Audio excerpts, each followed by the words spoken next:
Sa dami ng bugs. Ayan nga lang pag sa forest. Sobrang dami ng bugs siya. Ito. Hindi ka magkakamali kasi yung isang kamukha niya hindi nagiging woody eh. Woody na siya. Tapos yung pattern ng dahon. 1, 2, 3, 4, 5. Alternate. Tapos meron isa sa dulo.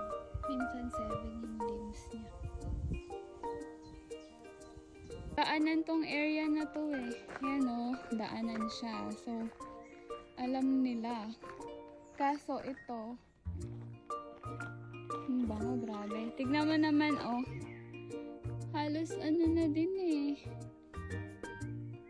Ito berries na to. At least meron na magiging berry. Pero halos nagubos na din. Ayan o. Wala na. Kuhanan ko pa ba to or dun sa isa na lang? Pwede sana isang pa mataas. Ayun o. Bigla kasi abot. Mahulog tayo sa bangin. Oh my God. Grabe na, nakita mo yung mga pinagpitas. Favorite din talaga nila.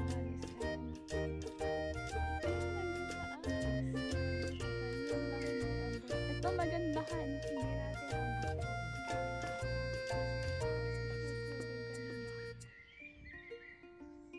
By right, bawal ubusin ng bulaklak.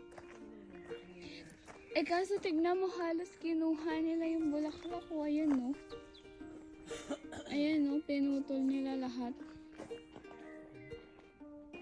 Guys, don't forget 2 to 3 ano lang na bulaklak sa isang puno. Inubos nila.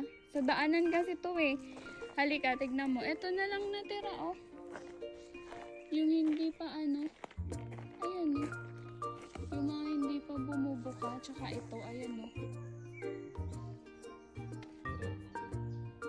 Yay! Last ano na to? Last hurrah. Kasi ano, matatapos na yung season nila. Bilis lang din nila mag-bloom.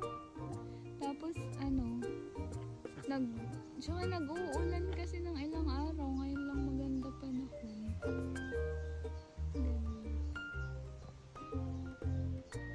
Tsaka yung iba prutas na eh. Ayan. Berries na yun. Pero ang dami talaga nag-harvest. Elderberry.